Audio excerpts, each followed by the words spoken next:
They are there to satisfy wants, not needs. Another example.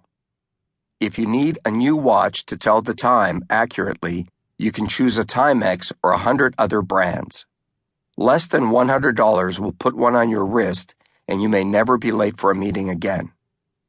But if what you want is a $10,000 Rolex, your need no longer matters. Those examples are easy to understand, but much of selling involves needs and wants that are not nearly as clear-cut, and the product being sold is not nearly as pricey and complicated. You can probably recall situations where you went shopping for an item without knowing just what you needed or wanted. I'll know it when I see it, you may have told yourself. But depending on the size and complexity of the purchase, you are unlikely to see it without assistance of skilled salespeople. Their job is to identify and ensure that buyers understand both their needs and their wants and assist in making the best choice for that situation. If in your I know it when I see it shopping trip you returned with something that both fits your needs and your wants perfectly, you likely encountered a first-rate salesperson. Before a salesperson can address a customer's wants and needs, a connection between the seller and potential buyer must be established. In fact, it's much more than a linkage, even when measured in moments. The connections can be defined as a relationship of sorts.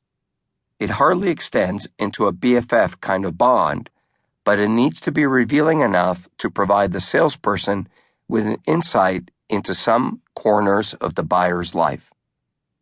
If this sounds intrusive or manipulative by the salesperson, it's not. It is, however, essential to the success of every qualified sale that is made. Here's how it works. At the close of the movie The Wolf of Wall Street, the lead character, played by Leonardo DiCaprio, is conducting a sales training course. He hands a pen to one of the young men hanging on his every word and says, "Sell me this pen." When the man stumbles, unsure how to respond, DiCaprio's character yanks the pen away and hands it to another man, repeating his order, "Sell me this pen." The scene has become something of a party game. A pen or a drinking glass is thrust at a stranger who is ordered to sell me the pen, drinking glass, whatever. Most people respond by talking about the item they've been handed. "It's a very nice pen," they may say, "with a clip for your pocket, and it writes with permanent blue ink and..." Or, "This glass is designed to be easily held and sits very sturdily on a flat surface without falling over." The correct answer is not to talk about the pen or the drinking glass or the gizmo. It's to talk about the buyer and what he or she expects from the product. Before buyers need to know anything about the pen, the salesperson needs to know something about the buyer. So the response to "sell me this pen" must be questions such as, how often do you use a pen? Do you use it to sign legal documents and on other formal occasions, or just to jot down notes to yourself? How long have you been shopping for a pen? All of these, you'll notice, relate directly to the buyer, not the seller of the pen.